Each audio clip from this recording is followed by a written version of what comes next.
Bonjour à tous et bienvenue sur Iris Factis, la chaîne qui travaille à ce que le monde entier puisse se sentir bon. Aujourd'hui on se retrouve pour une vidéo que vous m'avez immensément demandé et vous avez bien raison parce que le sujet est fort intéressant.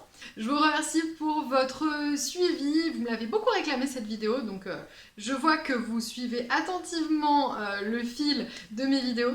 Je finalise mon triptyque de test de la gamme Sylvaine Delacour, donc je vous invite à consulter mes deux premières vidéos au sujet de la collection Musc et de la collection Fleur d'Oranger pour avoir la revue complète.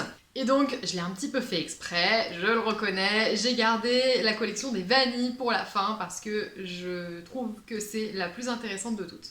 La vanille, l'or noir, cette matière première qui nous fascine tellement, aussi bien sur le plan gustatif qu'olfactif, et bien Sylvaine Delacour, dans sa collection, a souhaité nous la rendre sous sa forme la plus brute, la plus naturelle, puisqu'elle a sélectionné la vanille gousse de Madagascar en tant que matière première principale. En réalité, la vanille dans les parfums est souvent associée à de la vanille de synthèse, déjà parce que c'est cher, et deuxièmement pour en faire ressortir certaines notes. Alors les vanilles de synthèse, il y en a plusieurs, hein. Donc dans un parfum, on va se servir de plusieurs sortes de vanille, donc tantôt de la naturelle, tantôt de la synthétique, pour reconstituer une vanille qui soit sexy ou qui permette de tantôt soutenir un parfum, tantôt en faire ressortir un aspect peut-être un tout petit peu plus épicé, un tout petit peu plus gourmand, etc. Comme dans une pâtisserie en réalité. Le sucre vanillé et la vanille gousse, vous voyez bien que ça ne donne pas la même chose sur le résultat gustatif. Ouais, c'est hyper intéressant. Comme dans chacune de ses collections, Sylvaine Delacour nous propose 5 interprétations de la matière première star. Et elle nous fait passer par toutes les émotions parce que croyez-moi, tout n'a pas encore été fait avec la vanille et elle nous le prouve à merveille. Donc le kit de dose d'essai est en vente sur son site marchand et vous donne droit ensuite à un bon d'achat, donc sur une acquisition probable. Voici mon avis sur les 5 compositions. Et on démarre en trombe par Valkyrie. Alors, Valkyrie, comment vous dire, une vanille atomique qui va vous faire passer mais par tous les états. C'est une vanille qui va souffler le chaud et le froid, donc la sensualité réconfortante de la vanille associée à du basilic et de la menthe fraîche, mais alors très fraîche, hein, pour un résultat chavirant. J'ai rien d'autre à dire. Atomic Baby. Si vous aimez les vanilles sexy et surprenantes, c'est clair que Valkyrie sera pour vous. Personnellement, je la trouve très forte, trop forte peut-être. Deuxième composition, c'est la belle Vaina, donc Vaina, qui est une vanille florale, fruitée. Alors là, on est complètement dans le cliché de la sieste dans les bras d'une belle tahitienne. Sylvaine Delacour a voulu rendre hommage au peintre Gauguin, qui, vous le savez, était fasciné par les îles.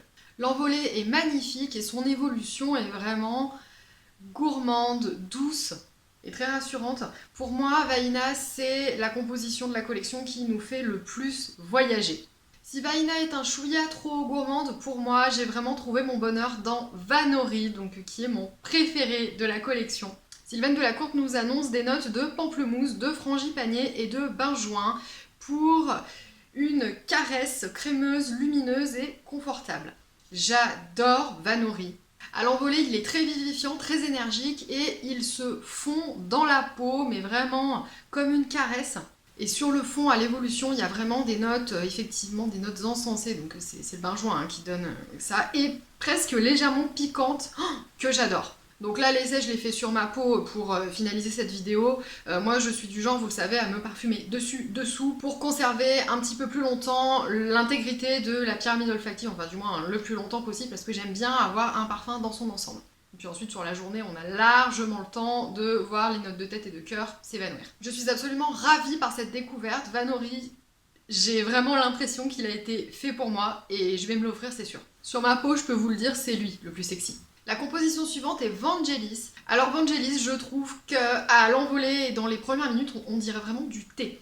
Et puis petit à petit, il va y avoir des notes fumées qui vont clairement prendre le dessus sur la vanille. Alors le résultat final, olfactivement, est clairement composé de la vanille, plus des notes boisées et épicées qui ont été sélectionnées, bien entendu, mais je trouve que la vanille, à force, on ne la sent plus. Du moins, on arrive de moins en moins à l'identifier. Et pour faire oublier la vanille dans une compo, croyez-moi, il faut y aller.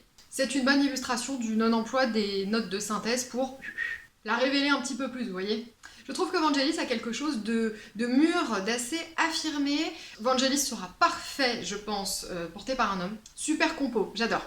Et la dernière composition est ma deuxième favorite de cette collection vanille, c'est Virgile. Donc une vanille aromatique avec l'assauge et le romarin qui vont venir, et bien effectivement, donner sa chance à une version de la vanille qu'on ne connaît pas, ou du moins qui a été assez peu explorée à ce jour en parfumerie. Alors c'est marrant parce que autant basilic et menthe dans Valkyrie, l'association avait tendance à me déranger, à être peut-être trop puissante, pourtant sauge et romarin dans Virgile, on peut pas dire qu'on soit non plus dans la discrétion.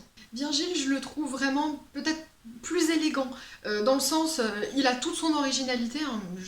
J'ai rarement découvert de parfum aussi audacieux et aussi particulier dans la compo, mais justement, sa particularité et son audace, il la garde pour lui. Il ne va pas être entêtant pour l'entourage, mais va constituer un parfum signature, mais vraiment par excellence. Et dans son côté aromatique, il y a vraiment quelque chose de mystérieux, parce que on en arrive presque à se demander, mais qu'est-ce qu'elle porte, la fille qui a mis Virgile? Est-ce qu'elle a mélangé un parfum à la vanille avec peut-être des huiles essentielles, et du coup, bon bah, c'est ce qui fait son odeur et le sillage qu'elle laisse derrière elle si particulier? Est-ce que c'est une composition originale d'un créateur ou d'une créatrice audacieuse? Pour clore cette vidéo, je souhaiterais saluer le travail de Sylvaine Delacourte. Je trouve que son regard à la fois explorateur, très moderne et très généreux dans la démarche est vraiment important pour le travail de la parfumerie. Vraiment, j'adore cette idée de pousser une matière première jusque dans ses derniers retranchements pour voir jusqu'où on peut aller dans l'audace de la création. Quand je parle de Sylvaine Delacourte, je parle bien évidemment de la créatrice et fondatrice, mais également de l'ensemble de son équipe et des nés qui ont travaillé avec elle. Je suis ravie que cette série de tests et revues de la gamme vous ait plu. Si vous en voulez d'autres, eh bien, dites-le moi en commentaire. N'oubliez pas de vous abonner à ma chaîne. J'espère vous avoir fait découvrir des choses et continuer à vous en faire découvrir. Je vous fais plein de poutous parfumés et je vous dis à bientôt dans une prochaine vidéo.